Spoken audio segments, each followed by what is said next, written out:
Sabarimala കൊള്ളയിൽ E ഡിയുടെ നിരീക്ഷണം വളരെ ശക്തമായി മുന്നോട്ട് പോവുകയാണ്. അവരുടെ ചില കണ്ടെത്തലുകളിൽ ചില വിശദാംശങ്ങളൊക്കെ പുറത്തേക്ക് വന്നുകൊണ്ടിരിക്കുന്നു. SIT അന്വേഷിച്ച സമയം അവർ റെക്കോർഡ് ചെയ്ത പ്രതികളുടെ സാക്ഷികളുടെ മൊഴി ഇ ഡി ആവശ്യപ്പെട്ടു. അത് കൊടുക്കാം എന്ന് SIT പറഞ്ഞു കഴിഞ്ഞു. സാധാരണഗതിയിൽ ഇൻവെസ്റ്റിഗേറ്റ് ചെയ്യുന്ന പ്രതികളുടെയും സാക്ഷികളുടെയൊക്കെ മൊഴി മറ്റൊരു ഏജൻസിക്കും കൊടുക്കാറില്ല. പക്ഷേ ഇ ഡിയുടെ നിരീക്ഷണത്തിൽ കൂടുതൽ തട്ടിപ്പും വെട്ടിപ്പും കണ്ടെത്തിയെന്ന് പോലീസിന് മനസ്സിലായിട്ടുണ്ടാവാം മിക്കവാറും ആ പ്രതികളുടെ മൊഴി കൊടുക്കാമെന്ന് തീരുമാനിച്ചത്. കാരണം അത് കൂടുതലുള്ള വിവരങ്ങൾ ഇ ഡിയുടെ കൈവശമുണ്ട്. SITയുടെ അവിടെ എവിടം വരെ പ്രതികൾ വിവരങ്ങൾ പറഞ്ഞു എന്നറിയാൻ വേണ്ടിയിട്ടാണ് ആ മൊഴിയുടെ വിശദ വിവരങ്ങൾ SIT എന്ന് ചോദിച്ചത്. ഇപ്പോൾ ഇ ഡി പ്രാഥമികമായി എടുക്കുന്നത് PMLA അല്ലെങ്കിൽ പ്രിവെൻഷൻ ഓഫ് മണി ലെൻഡിങ് ആക്ടിൻ്റെ പരിധിയിലാണ് സാമ്പത്തിക ഇടപാടുകൾ നോക്കുന്നത്. PMLA ആക്ട് അനുസരിച്ചാണ് അവരുടെ തുടക്കം. പക്ഷേ ശബരിമല സ്വർണ്ണക്കൊള്ളയും അവിടുത്തെ വെട്ടിപ്പും തട്ടിപ്പുമൊക്കെ ഏകദേശം ഇ ഡിക്ക് മനസ്സിലായി. അതിലേക്ക് ഇ ഡിയുടെ അന്വേഷണം നീളുകയാണ്. സാമ്പത്തിക കൊള്ള, സ്വർണ്ണക്കൊള്ളയല്ല, സാമ്പത്തിക കൊള്ളയിലാണ് ഇ ഡിയുടെ പ്രവർത്തനം മുന്നോട്ട് കൊണ്ടുപോയിക്കൊണ്ടിരിക്കുന്നത്. ആദ്യഘട്ടത്തിലെ ഇ ഡിയുടെ നിരീക്ഷണം 2019-2025 വരെ അവിടെ നടന്ന സാമ്പത്തിക ക്രമക്കേടുകളാണ് ഇ ഡി നിരീക്ഷിക്കുന്നത്. രണ്ടാം ഘട്ടത്തിൽ വളരെ വിപുലമായ ഒരു അന്വേഷണമാണ് ഇ ഡി ഉദ്ദേശിക്കുന്നത്. കാരണം വഴിപാടിൻ്റെയും കാണിക്കവഞ്ചിയുടെയും തട്ടിപ്പ് നോക്കിക്കഴിഞ്ഞാൽ അത് സ്വർണ്ണത്തട്ടിപ്പിൻ്റെ എത്രയോ ഇരട്ടിയാണ് എന്ന് ഇ ഡി കണ്ടെത്തിക്കഴിഞ്ഞു. 1998 മുതൽ അത് നോക്കേണ്ടി വരും. എന്നാലും ഇ ഡിയുടെ നിരീക്ഷണം ആദ്യഘട്ടമായിട്ട് അവർ കണക്കാക്കുന്നത് 2019-2020 സ്വർണ്ണക്കൊള്ള നടന്ന ആ തുടക്കം മുതൽ. അതിനുശേഷമായിരിക്കും ഇ ഡി കാണിക്കയുടെയും വഴിപാടിൻ്റെ തട്ടിപ്പിലേക്ക് പ്രവേശിക്കുന്നത്. അത് നമ്മൾ എനോർമസായ എമൗണ്ട് വരും. അത് നമ്മളാരും പ്രതീക്ഷിക്കാത്ത രീതിയിലൊരു തട്ടിപ്പാണ്. അത് കാലാകാലങ്ങൾ ശബരിമല ദേവസ്വം ബോർഡിൻ്റെ കയ്യിൽ 98-99 മുതൽ ആ വെട്ടിപ്പും തട്ടിപ്പും മുന്നോട്ട് പോയിക്കൊണ്ടിരുന്നത് മനസ്സിലാക്കിയിട്ടുണ്ട്. ഇ ഡിയും മനസ്സിലാക്കി, അത് SITയും മനസ്സിലാക്കി. പക്ഷേ സ്വർണത്തിൻ്റെ കൊള്ളയാണ് ഹൈക്കോടതി ഡിവിഷൻ ബെഞ്ചിൻ്റെ നിരീക്ഷണത്തിലെത്തിയത്. അതിലേക്കാണ് ഇപ്പോൾ SIT രൂപീകരിച്ചതും SIT അന്വേഷണമായിട്ട് മുന്നോട്ട് പോകുന്നു. അത് ഒരു ലിമിറ്റുണ്ട് ആ സ്വർണ്ണക്കൊള്ളയ്ക്ക്. അതേസമയം കാണിക്കവഞ്ചിയുടെയും വഴിപാടിലെ കാലാകാലം മുതൽ തുടങ്ങിയതാണ്.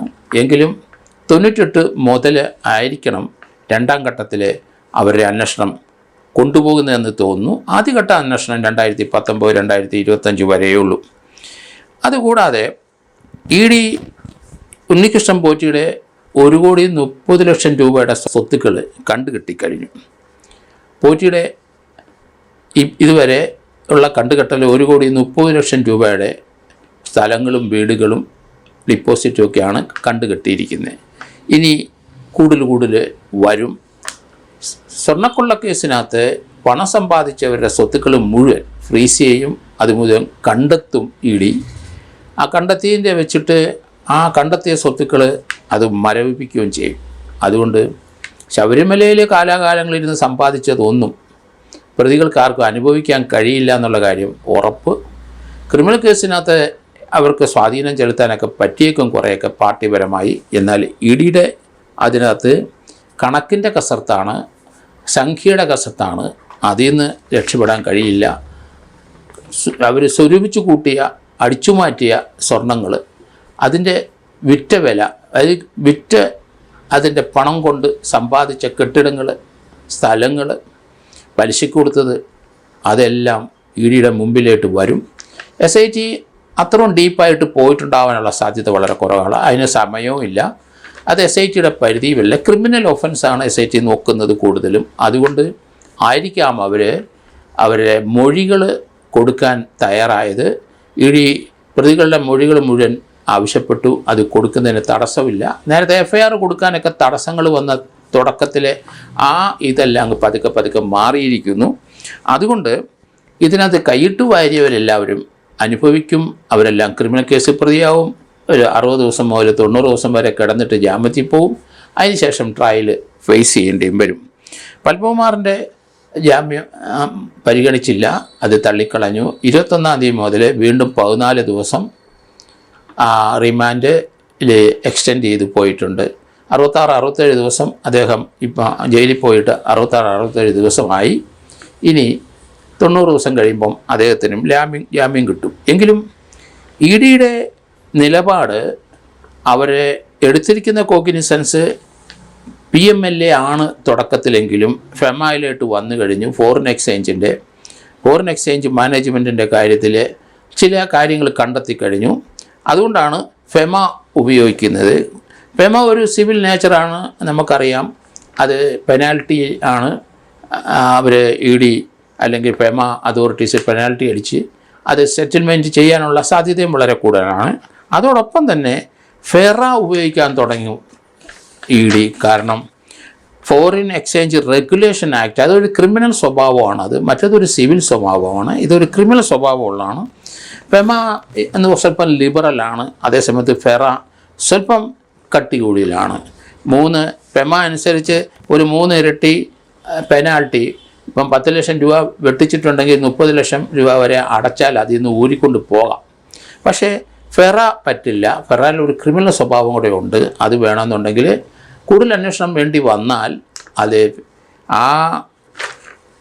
ED അത് IBയുടെ ഉത്തരവാദിത്തത്തോടു കൂടി അല്ലെങ്കിൽ അവരുടെ ചില കണ്ടെത്തലുകൾ കൊണ്ട് അതുകൂടെ ചേർത്തിട്ട് CBIക്കോ അതുപോലെയുള്ള നാഷണൽ ഏജൻസിക്ക് ഇൻവെസ്റ്റിഗേഷന് കൊടുക്കാനുള്ള സാധ്യത.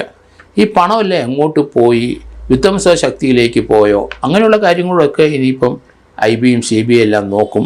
ഇവർ വിദേശത്തുനിന്ന് പണം, ഇവിടുത്തെ സ്വർണം കടത്തി വിദേശത്തുനിന്ന് വിറ്റ് വിദേശത്ത് ആയിട്ട് അതിൻ്റെ പണം അവിടെ ലഭിച്ചിട്ടുണ്ടോ, അവിടുന്ന് ഇങ്ങോട്ട് വന്നിട്ടുണ്ടോ, ഇവിടുന്ന് അങ്ങോട്ട് പോയിട്ടോ, അങ്ങനെയൊക്കെയുള്ള റെഗുലേഷൻ വയലേറ്റ് ചെയ്തിട്ടുണ്ടെങ്കിൽ അത് ഫെറയുടെ പരിധിയിൽ അവരെ കൊണ്ടുവരും എന്നാണ് കാണുന്നത്.